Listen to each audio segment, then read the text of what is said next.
Subcontractor jerks are not allowed to take breaks. We might cancel the contract. Taylor opened the break room door, and as soon as he saw our faces, he sighed and started yelling, "Didn't you hear me? Get back to work now." Even though Taylor had occupied the break room just a few minutes ago, it was clear he wanted to take another break. "All right, everyone. I know it's tough, but let's give it one more push." Director Brown encouraged everyone and immediately urged us to leave the break room. Despite working hard in the scorching heat, with barely any breaks until now, they wouldn't even let us rest. I finally reached my breaking point.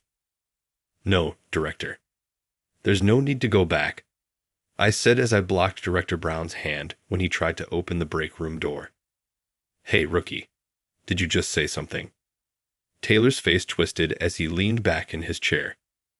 "Taylor, did you just say you'd cancel the contract?" I asked. As Director Brown and my colleagues buzzed around, I started speaking calmly. "Tom, don't get too cocky. There are plenty of subcontracting companies out there." Taylor, displeased with my attitude, started walking slowly toward me. When he reached me, he clicked his tongue and opened the door. "If you talk back again, you're all done. Now, get out," he yelled. Director Brown, sensing the tension, couldn't stand still. He looked down and tried to leave with me. "Taylor understands about the contract. Please inform the president that the $5 million deal is off," I said, looking Taylor straight in the eyes. Director Brown turned pale. "Tom, what's going on?" Director Brown asked, flustered and unable to grasp the situation. But my decision was final. "What did you just say, punk?" Taylor grabbed my collar, looking ready to hit me, but I brushed his hand away. "Everyone, today's work is over. I'll explain later, so please go home now," I told my colleagues, who responded with a mix of confusion and cheers. Director Brown patted my shoulder and shook his head. "Director Brown, please rest at home today. Trust me, it'll be fine," I reassured him. Director Brown looked into my eyes and nodded quietly, as if he had made up his mind. "Everyone, we're done for today. Good job," he announced. "What? Who gave you permission to stop working? Don't mess with me." Taylor, filled with rage, tried to go toward Director Brown, but I grabbed his arm and didn't let go. "Hey, what are you doing? Let go of me," Taylor yelled, but I held firm. While Taylor and I tussled, Director Brown and the colleagues left the break room and headed out of the site. "Tom, you've got some nerve," Taylor said. Once everyone was out, I spoke calmly. "Taylor, shall we continue this conversation at your company?" I said this as I began dialing a number. "My name is Tom Smith. My family has been in the real estate business for generations, owning properties both domestically and internationally, including hotels and apartments. As soon as I started my career, I was put in charge of a real estate company overseas and became an executive. When I returned to America after many years, my family suggested I train to become the next president of our large real estate company managed by my father. 6 months later, I came back to America after 10 years abroad. I immediately joined my father's company. Although I struggled with the different business practices compared to overseas, I learned the ropes with the help of the team. Then finally, my father entrusted me with a significant project: the construction of a new facility. It was a large venue intended for various exhibitions and concerts, a completely new venture for our company, which mainly focused on hotels and apartments. My father wanted me to start from scratch, so I was responsible for everything, from architects to construction companies. Since I had little knowledge of American companies, I sought advice from knowledgeable members within the company. They mentioned a renowned construction company known for handling various large-scale facilities. After thoroughly researching the company, I found their track record impeccable, with numerous impressive projects. I held a meeting with the executives, and we unanimously decided to hire this construction company. Once negotiations began, due to the project's large budget and scope, we formed a project team to handle discussions. 6 months later, all the schedules were set, and construction was ready to begin. The project was progressing smoothly overall, but one thing bothered me: the construction site supervisor from the company, Taylor. According to the team, Taylor displayed a strange attitude during briefings about the project's policies and procedures. He seemed uninterested, flipping through materials and yawning, appearing bored. Instead, his subordinates were taking notes on the documents, asking questions, and listening intently. It was hard to believe that a supervisor from such a reputable construction company would behave so lackadaisically. However, this construction project was the first of its kind for both me and the company, and I had a strong commitment to its success. If problems arose after construction started, the entire project could go down the drain. After much deliberation, I made a bold decision. I would infiltrate the subcontractor company and work there, observing the site firsthand. I explained my intention to the project team and entrusted future meetings to them. I immediately applied for a job at the subcontractor company listed in the construction company's documents, hiding my identity. With my various construction qualifications, I was immediately assigned to work as a temporary worker at the subcontractor's site. I joined the subcontractor company as a rookie, and Director Brown was assigned to look after me. He was serious and quiet, but his genuine kindness showed through. Before heading to the site, he thoroughly taught me the construction schedule and rules. From what Director Brown told me, everything matched our requests, which was a relief. "There's just one thing I want you to be careful about," he said after finishing his explanations. "Yes, what is it?" I asked, feeling uneasy. "The site supervisor from the main contractor has a rather troublesome personality," Director Brown warned. I recalled the words from my team members. "I see. What kind of personality does he have?" I asked cautiously, given the critical role of the site supervisor in construction. "You'll understand when you meet him. Anyway, for the sake of the company, let's handle this peacefully." Director Brown's words only heightened my anxiety. It seemed the site supervisor might be even more troublesome than I imagined. With these worries in mind, the first day on site finally arrived. When I arrived early at the construction site, a vast wasteland stretched out before me. Seeing this, I felt a surge of excitement about starting my first job in America. Lost in thought for a while, I was soon joined by Director Brown. We chatted in the break room until the rest of the team began to arrive, one by one. As we engaged in small talk, the announcement for the start of work came quickly. "Director Brown, where is the site supervisor? Today is the first day of work. There should be a morning briefing about the schedule and precautions before starting the tasks," I asked, feeling my anxiety rise again. "Taylor isn't a morning person. Let's get started with the preparations," Director Brown explained briefly, looking through the documents, his expression unchanged. From this, I gathered that Taylor rarely showed up on time. Following Director Brown's instructions, we proceeded with the preparations. The morning briefing announcement came 30 minutes late. Just when I thought Taylor had arrived, it was actually one of his subordinates conducting the briefing. According to him, Taylor had an important matter at the office. Even if that were true, it's strange for the site supervisor to be absent on the crucial first day of work. Realizing there was no point in dwelling on it, I started working as instructed by Director Brown. Taylor finally showed up in the afternoon. "Tom, Taylor has arrived. Let's go greet him." "Yes, understood." When I finally met Taylor, despite it being past noon, he looked noticeably sleepy and was leaning back in his chair. "Hey Taylor, this is Tom, a new worker on the site," said Director Brown. Taylor yawned as he glanced at my face. "I'm Tom Smith. Nice to meet you." Unable to tolerate Taylor's lazy attitude, I greeted him curtly. "Hey, rookie, you have quite an attitude. You don't even smile at the site supervisor." I smiled a little. "Did you hire a useless guy for a subcontractor? He's just like a paycheck thief," Taylor remarked. After saying this, Taylor lightly patted Director Brown on the shoulder and disappeared somewhere. Director Brown stared silently at a single point. "Does Taylor always act like that?" I asked. Director Brown sighed, gently patted my shoulder, and quietly returned to the workroom. On the first day, I was already troubled by Taylor's demeaning attitude towards subcontractors. Almost every day, Taylor would show up at the site just before noon. He spent most of his time in the office and rarely came to the site. When he did, he complained about how the other workers did their jobs and often made them redo their work from scratch. He also constantly complained to Director Brown and me.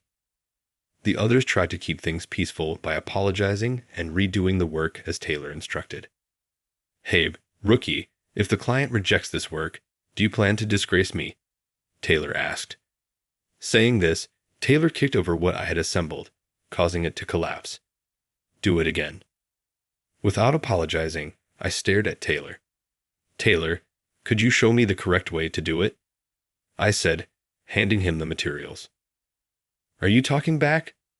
Brown, are you training the rookies properly?" Taylor shouted at Director Brown, who was standing a short distance away. Sensing the tense atmosphere, Director Brown quickly hurried over. "This amateur asked me to show him a demonstration. Can you believe that?" Taylor sneered. Director Brown's eyes widened as he repeatedly apologized. "I'm very sorry. It's my lack of guidance, I'm sorry." Taylor laughed as he roughly patted Director Brown on the back. "Right, we're contracting with a bottom-tier subcontractor that can't even train their workers, understand?" With that, Taylor walked back to the office. "Director Brown, I'm sorry. I'm just so frustrated," I said, knowing that Director Brown was unfairly caught in the crossfire. "I understand your frustration. You'll get used to it in time. It's going to be okay," Director Brown said, continuing his work. No matter how much I stood up to Taylor, Director Brown never got angry with me. He always had kind words for the other members as well. Because of this, my disdain for Taylor, who looked down on Director Brown, grew each day. Then one day, the incident I had feared finally happened. After the morning briefing, I noticed something odd. While inspecting the worksite, with Director Brown's permission, I checked the blueprints we were using and found that the work was being done according to the old plans. We had revised the budget to expand the site area, but the construction was proceeding with the original blueprints. I hurried back to the break room to question the project members. They told me that they had handed the updated blueprints and models directly to Taylor. I quickly realized it was likely a communication error on Taylor's part. I instructed the project members to call Taylor for confirmation. An hour after the issue was discovered, Taylor rushed to the site, even though it was earlier than his usual arrival time. "Hey, Brown, where are you?" Taylor yelled as he entered the site. He was approached by a running Director Brown. "Yes, is there a problem?" Director Brown nervously asked. Holding the revised blueprints, Taylor shouted even louder, "Hey, you guys messed up the blueprints. Don't mess with me." Director Brown's eyes widened as he looked at the new blueprints, clearly different from what we had been working on. "But we were just following the blueprints you handed us," Director Brown said, raising his voice, which was unusual for him. Taylor's face turned red as he got even closer to Director Brown. "Are you talking back to me? It's your fault for not double-checking." Taylor continued to berate Director Brown. During the commotion, the other workers started gathering around. "Redo this by the day after tomorrow. If you can't, consider the contract at risk," Taylor said, before getting back in his car and leaving. Director Brown clenched his fists and gathered the workers to explain the situation. The workers, unaware that the mistake was Taylor's, sensed the tension in the air. Director Brown was just following the blueprints. He did nothing wrong. I shouted, unable to contain my frustration. Everyone turned to look at me. Taylor brought the new blueprints today. Director Brown didn't know anything about it. The workers, familiar with Taylor's usual behavior, quickly understood. Director Brown showed a brief expression of relief before instructing everyone to redo the work. Determined not to fall behind schedule, Director Brown apologized to the workers and directed them to work from early morning until late at night. Seeing Director Brown and the workers working tirelessly only intensified my anger toward Taylor. Thanks to Director Brown's precise judgment and scheduling, we managed to meet the deadline Taylor had set. Fearing that the main contractor would discover his negligence, Taylor arrived at the site earlier than usual. "We've redone everything according to the new blueprints," Director Brown said. Taylor, visibly relieved, began to make snide remarks again. If I hadn't noticed, it would have been a bigger issue. "This is why incompetence in contractors is such a problem," he said, inspecting the site briefly before going back to the office. With the original schedule already tight, everyone quickly resumed their work. However, with the record heat of the midsummer day, Director Brown decided it was too dangerous to continue working. He called for an early break to protect the workers' health. Exhausted from several days of hard labor, everyone welcomed the break and cooled off in the break room. Just then, the door creaked open, and Taylor walked in. "Subcontractor jerks can't take breaks. We'll cancel the contract," Taylor muttered. Upon seeing our faces, he sighed and started yelling, "Didn't you hear me? Get back to work now." It was obvious that Taylor intended to take another break, despite having occupied the break room just a few minutes ago. "All right, everyone, I know it's tough, but let's give it one more push." Director Brown encouraged us and immediately urged us to leave the break room. Despite working hard in the scorching heat with barely any breaks, he wouldn't even let us rest. I finally reached my breaking point. "No, Director, there's no need to go back," I said, blocking Director Brown's hand as he tried to open the break room door. "Hey, rookie, did you just say something?"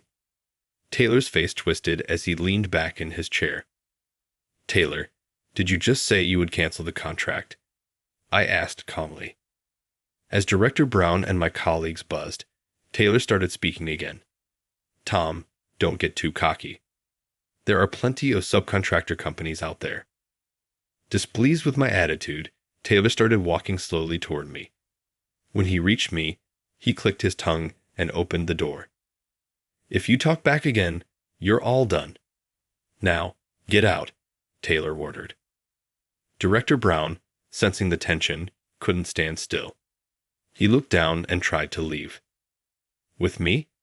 Taylor understood about the contract. "Please inform the president that the $5 million deal is off." I stared straight in Taylor's eyes, causing Director Brown to turn pale. "Tom, what's going on?" Director Brown was flustered, unable to grasp the situation, but my decision was final. "What did you just say, punk?" Taylor grabbed my collar and looked ready to hit me, but I brushed his hand away. "Everyone, today's work is over.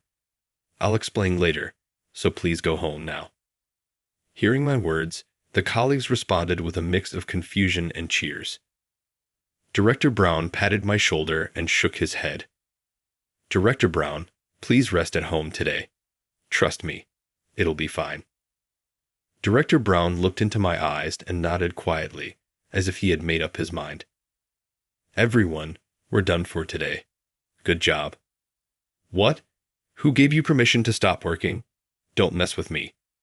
Taylor, filled with rage, tried to go toward Director Brown, but I grabbed his arm and didn't let go. "Hey, what are you doing? Let go of me." While Taylor and I were tussling, Director Brown and the colleagues left the break room and headed out of the site. "Tom, you've got some nerve." Once everyone was out, I spoke calmly. "Taylor, shall we continue this conversation at your company?" I said this and began dialing a number. "Hello, it's me. I'm bringing Taylor to the main contractor's office. Bring the team and meet us there." I instructed the project members to gather at the construction site. Then I made another call to a different place. "This is Tom. I'm coming over for an emergency meeting. Please gather the executives." Seeing me act so differently, Taylor's expression gradually darkened. "So, who are you really? You'll understand everything when we get to your company." For now, please bring the blueprint documents from the office. Do you think you can order me around? You're mocking me too. Taylor, unable to grasp the situation, seemed a bit more flustered than usual despite his bravado. Well, I'll get them later, so just wait here. I said this, ensuring he wouldn't run away, and waited by the door for the team to arrive. After a while, the team arrived in their car. I asked them to take Taylor to the company while I headed to the office. As the team entered the break room, I heard Taylor's surprised voice echo outside. What? Why are you here? He probably never expected the employees of the real estate company we hired to show up, but his surprise was just beginning. Everything he had done would soon come back to him. I instructed the team and Taylor to go to the main contractor's office first. Then I gathered the necessary documents and my belongings from the office and followed them. When I arrived, the conference room was filled with the project team, the main contractor's executives, and Taylor. I forcefully opened the door and walked in. Thank you for waiting. I appreciate everyone coming on such short notice. Taylor, who had just realized that I was the one who called this meeting, looked at me, his face turning pale. Why? Ignoring Taylor's mumbling, I began to explain the reason for the meeting. I've called this meeting to discuss Taylor's conduct on the job. The executives, surprised by the unexpected meeting, began to buzz. When we initially hired Taylor for this construction project, his behavior during the meetings raised concerns among our staff. Taylor, clearly confused, stared at me as I explained the situation. I revealed that I was the one who commissioned the construction and had infiltrated the subcontractor company to observe the site supervisor and describe Taylor's behavior toward the subcontractors. Occasionally, Taylor let out groans of despair, but I continued to relay the facts. Upon infiltrating, I witnessed the site supervisor's unacceptable behavior toward the subcontractors, and we almost ended up with a construction that didn't meet our specifications. Taylor finally realized the mistake with the blueprints and seemed to understand the situation, holding his head in his hands. The executives asked for more details, so I recounted the entire series of events. I asked the subcontractor director to show me the blueprints. Realizing the mistake, I immediately informed the staff. With his mistake now publicly exposed, Taylor suddenly stood up and ran toward the executives. No, it's not like that. I asked my subordinate to handle it. It's his fault. Even at this point, Taylor tried to shift the blame onto someone else. I reported to the executives about what happened on the first day. Wasn't your subordinate scrambling because you instructed him to go at the last minute? I pressed Taylor. No, it's not like that. It's not true. Frustrated by Taylor's refusal to take responsibility, I requested his subordinate be brought in. The tension was palpable as sweat beaded on Taylor's forehead. A few minutes later, the subordinate who had explained the process on the first day rushed into the meeting room. Recognizing me, his expression showed clear surprise. I'm sorry to call you suddenly. I have a question about your work on the first day. At this, the subordinate's expression changed, and he looked nervous. I quickly intervened. We already know about Taylor's conduct. Please answer honestly. The subordinate's face darkened even more. That day, were you rushing because Taylor asked you to go in his place? The subordinate, head down, thought for a moment. I gently placed my hand on his shoulder, waiting for his response. Then, as if making up his mind, he nodded quietly. How dare you lie? Taylor started to say. I asked the subordinate another question. Did Taylor inform you about the changes discussed in the meeting? The subordinate looked at me with an expression that showed he didn't know. I never heard anything about changes from Taylor. It was now clear that the mistake was Taylor's. I thanked the subordinate and told him to return to work, then continued. Taylor, there are many witnesses. Why don't you just admit your mistake? Taylor's shoulders slumped, sank to his knees, and after a moment of contemplation, he hung his head. It was my mistake. I'm sorry. I'm sorry.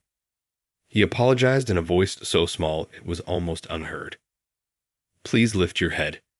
You're apologizing to the wrong person.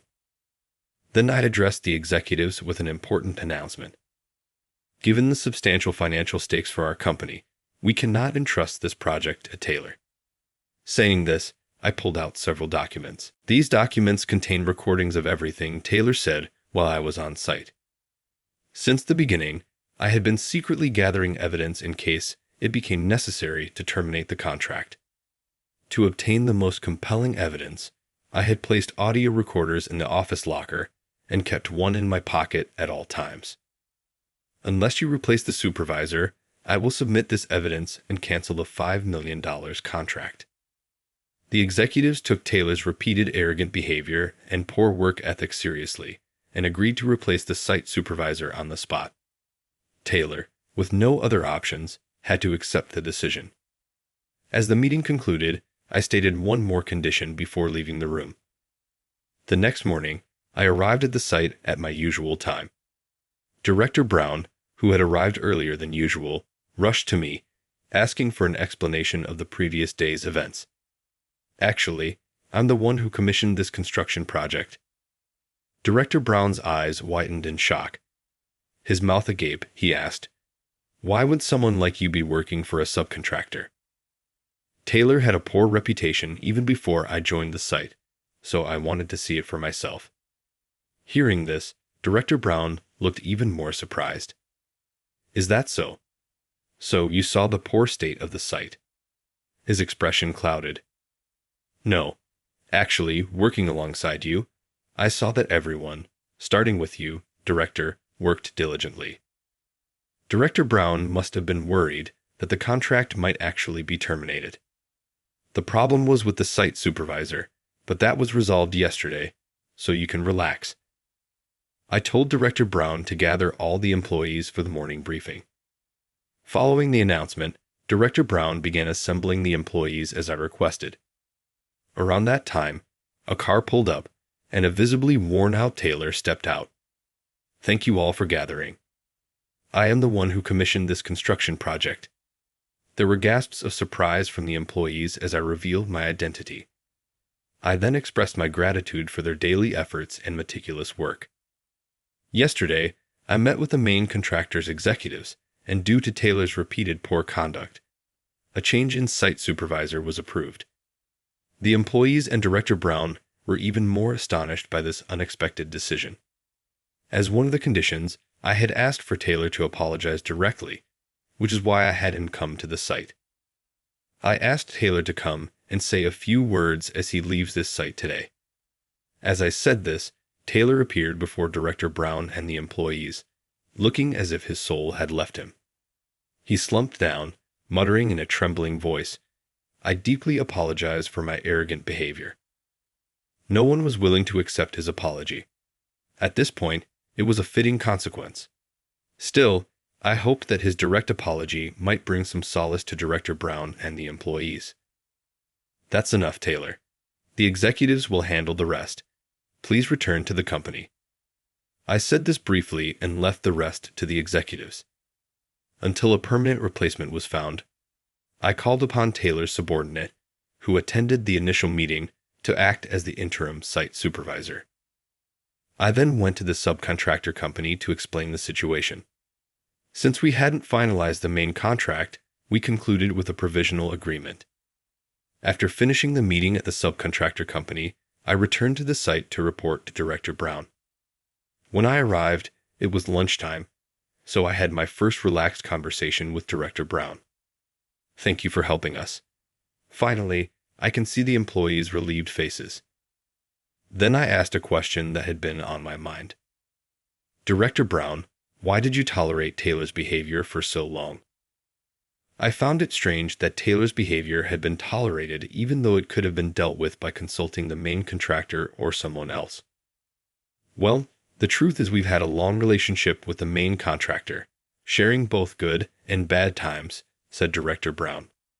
He then explained the relationship with the main contractor. According to Director Brown, Taylor had only been the site supervisor for a year. Before that, They had worked with another site supervisor and had built a good relationship when the subcontractor company was still small. The main contractor assigned them work, allowing them to grow and increase their staff. When the previous site supervisor retired, Taylor was appointed as his replacement. From the beginning, Taylor's work attitude was poor, a stark contrast to his predecessor.